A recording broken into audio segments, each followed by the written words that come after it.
Right, guys, it's a bit gloomy today in BG. We've had steady rain all day, on and off.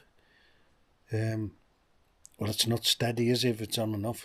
Or steadily on and off, whichever way you want to look at it. So the guy next door, right, he's knocking the house down, basically, and building another one. And we've got water issues here.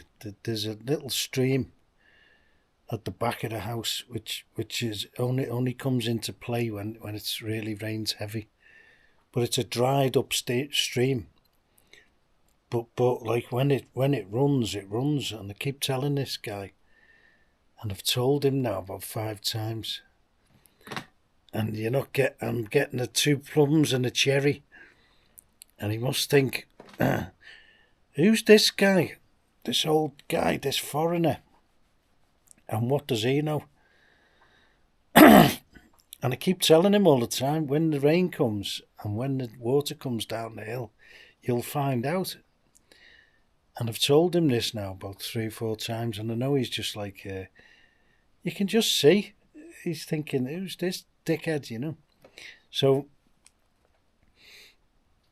and I told him there was a channel, it comes down the hill, and then there was a channel at the back of the barns, which is, he's knocked the house down now and all the land, and there was also a channel along the road at the front of the house, which is filled in. So all the water coming down the valley, all of it, is now pouring into his plot, right? And we've only had some drizzle, light drizzle, and the place is a swamp. And he had an excavator in there yesterday, and today they brought a wagon in, and it only took, I think he took 1 load or 2 loads away of muck, and it's just churned the whole site up. It's just soup now, and anyone who knows about construction, when you get slurry, it's very, very difficult to deal with. You can only just scoop it out, basically, and get rid of it. It takes months to dry up. So he's thinking, who's this guy?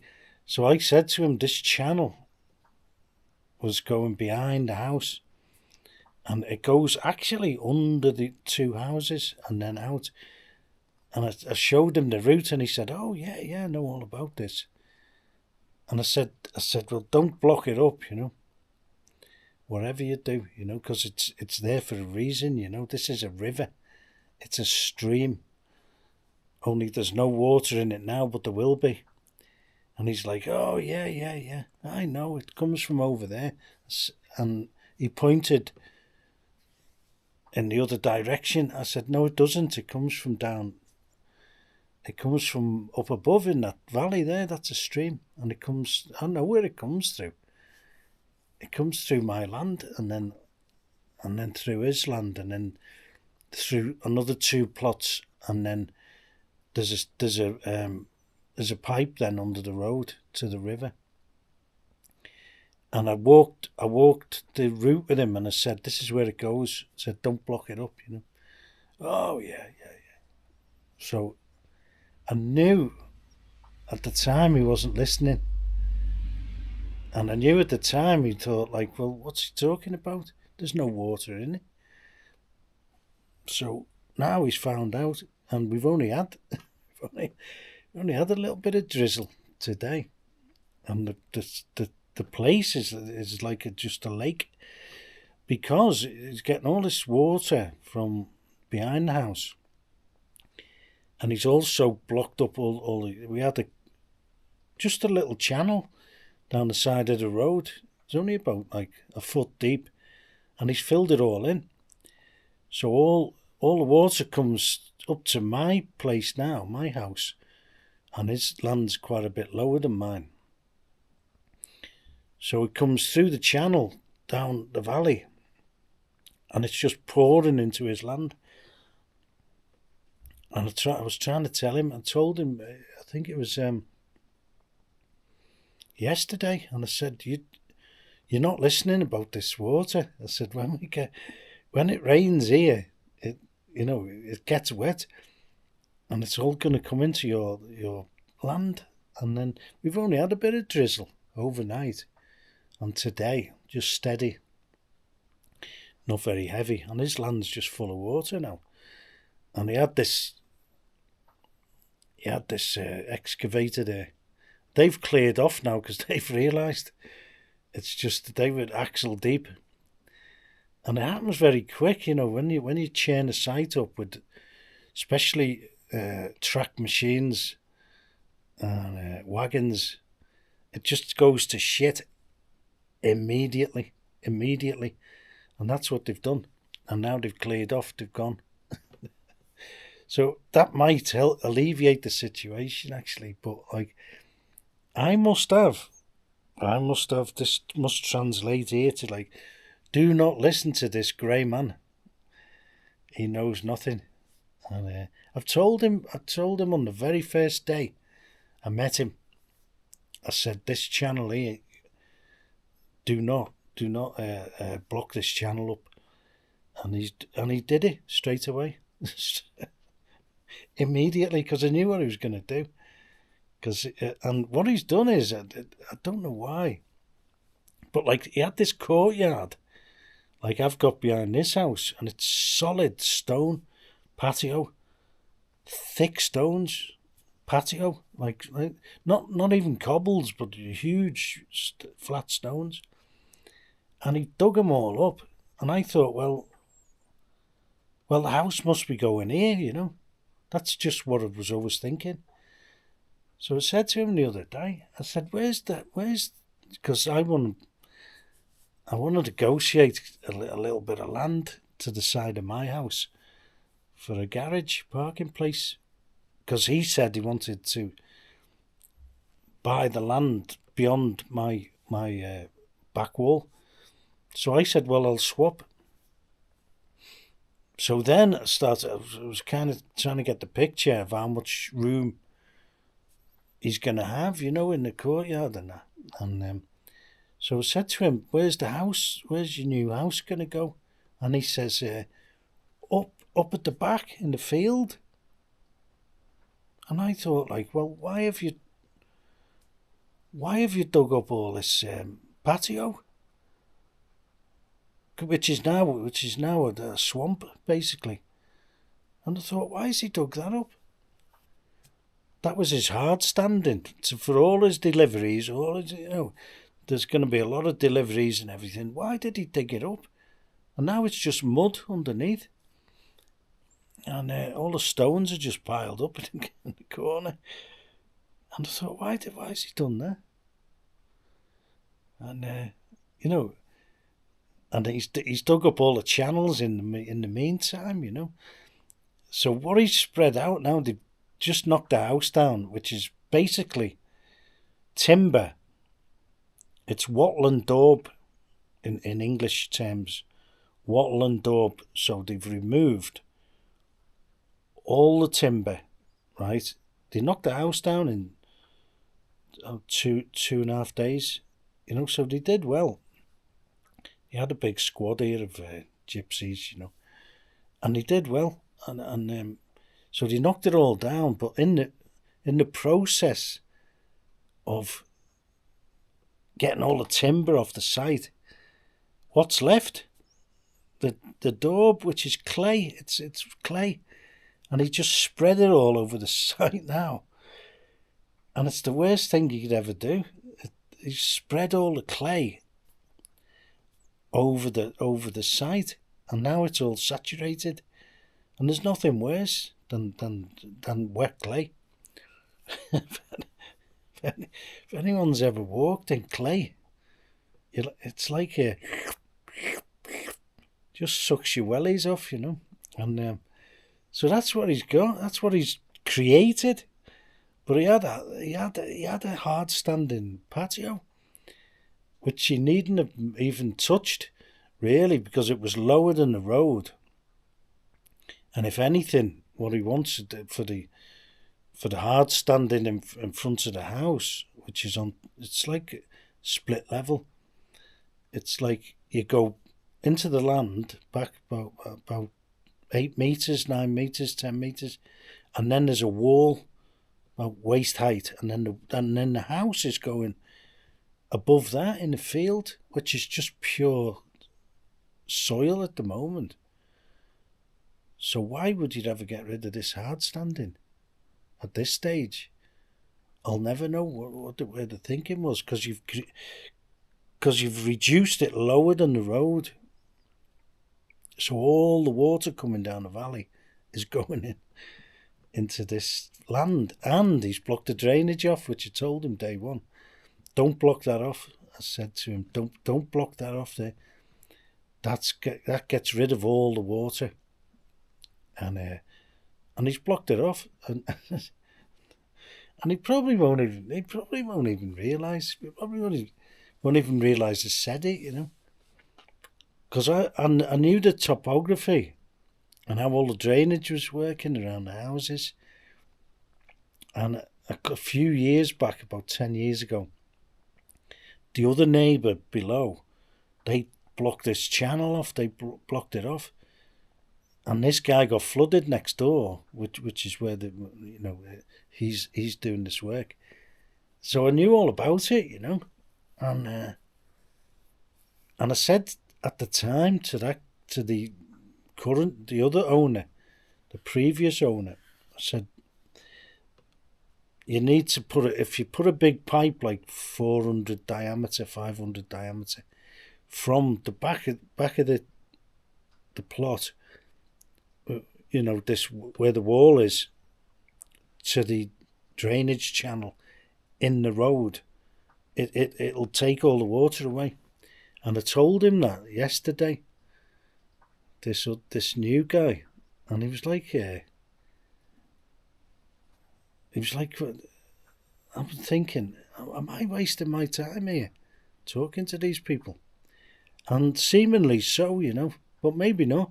Maybe he'll kind of say, like, well, this old English guy, you know, who's only got like 35 years of experience of working in the rain and the mud in the UK, dewatering sites, which he probably doesn't know. I don't think I told him, because you don't give me a CV, do you? Just having a chat. But like, that's what I've been doing for all these years, working with these machines, and how not to churn a site up, and how not to end up with slurry pools, you know, because it happens all the time. And the only thing you can do is, if it is a wet site, is there's various things you can do. And the thing that we used to do was build ourselves right up with big stones, not we call it MOT type 1, is get your really big stuff below to make it a proper foundation for an access road, which he's got. He already had it. He's dug it up. It was already there. He didn't need anything else. He didn't need anything else, just a road. The track in to where the plot is, where they're going to dig all the foundations. And soon he's going to have a concrete pump in there. And all the rest of it, concrete wagons. And everything else what's going to be delivered, all the rebar and everything. And he had a hard standing to put everything. He's dug it up and piled it in the corner and exposed all the mud underneath. So I don't know. So these are the things that you've got to look at, and it frustrates me really, because I could have helped him, you know what I mean, on pay. He could have paid me. I've been doing this for 35 years, you know. And I could have like organised it for him, but like people, I don't know. I must have, because I also have been advising people, or just poking the nest, for years and years and years about certain investments, and they all go, "Oh, yeah, you're a bit of a nutter, you know," and including Bulgaria. And oh, you don't want to go there. Oh no! And then they're all now over there paying the most expensive electricity in the world, and like probably the third, or I think it's the fourth highest petrol and diesel costs in Europe, and all the rest of it, you know. Oh, you don't want to Bulgaria. Oh, you're a bit of a nutcase, you know. You know, you're gonna get into trouble over there. All these, the mafia, they take your house off you. You know? And it's like, I must have "Do not listen to this man" written on my head, right? Do not trust this bloke. And I sent a circular email, or a few actually, saying, get into this investment now. In that was about 2017, to give you a clue. And they were saying, "Oh, yeah, weirdo. This guy's a weirdo. What are you talking about?" And like, let's see where I am now and where they are. So I don't know. I don't know what it is. I must have "Do not trust this bloke, the grey man." Or maybe I'm not forceful enough, or like I don't wear all the rings and I don't have a Lamborghini. Maybe it's the image. Maybe it's the image. I don't know. But like this bloke next door, this is a simple thing, and I've told him numerous times now. And I was even like, you know, I can't speak enough Bulgarian to get this across. I was telling him yesterday, there's a lot of water comes down this. It's a valley, you know. I said, all the water comes down the hill behind you, and the water comes also down the valley, and it's all going to end up in your house if you don't listen. I was trying to tell him now yesterday. I said, it's not a little bit of water. His name's Michael. I said, Michael, it's not a little bit of water. It's a lot. And I can say that in Bulgarian. I said it about 3-4 times. And anyway, so now he's been introduced to the water, and we've only had drizzle today. And I could see where the water was going to come in. And it happened last week, and I thought, like, it's made it even worse now. And I tried to tell him, but like he's gonna learn the hard way. And I'll tell you what else he'll do as well. He'll try and dig these foundations in foul weather, and he'll end up with this machine. I can picture it now. This machine will be in about 2 foot of mud. And I've seen it many, many times, and that's what will happen. And it'll be in 2 foot of mud, disappearing into the quagmire and trying to dig these foundations in the house. And I can see that coming, and I'll film it, because I'll guarantee that's what's going to happen, because I've seen it that many times. Because he's kind of he'll push it on, you know, and he'll convince these people to carry on with these machines, you know, and he'll say, "Oh, no, I don't," because he's that type of guy. No, I'll tell you what's going to happen. And that's what's going to happen, and I'll film it. So watch this space, but do not listen to this man. But anyway, it's up to it. A lot of people do actually on this channel. A lot of people listen because this is the thing what you've got to do to make people listen. Actually make a presentation where they're going to listen, you know, a little bit. Not a lot, but they might listen to something. They obviously are, and I'm happy with that. I've broken out of the do not listen to this man, because no one's ever listened to me, really. And that's the impression I get. A few have, and they've come back to me years later, and they've said, "I remember what you said about that, and you were right." And I followed, and I actually took notice. And I've a couple of people, not many, not many at all. Most have gone. They just go their own way, don't they? And so do I, really. But I like to think I listen to people. And I've listened to a few people in the past, and I've done well because I listened. I've done well because I listened to them. Okay, so listen to people sometimes. And this guy next door, he probably won't even know he hasn't listened. That's how far gone people are.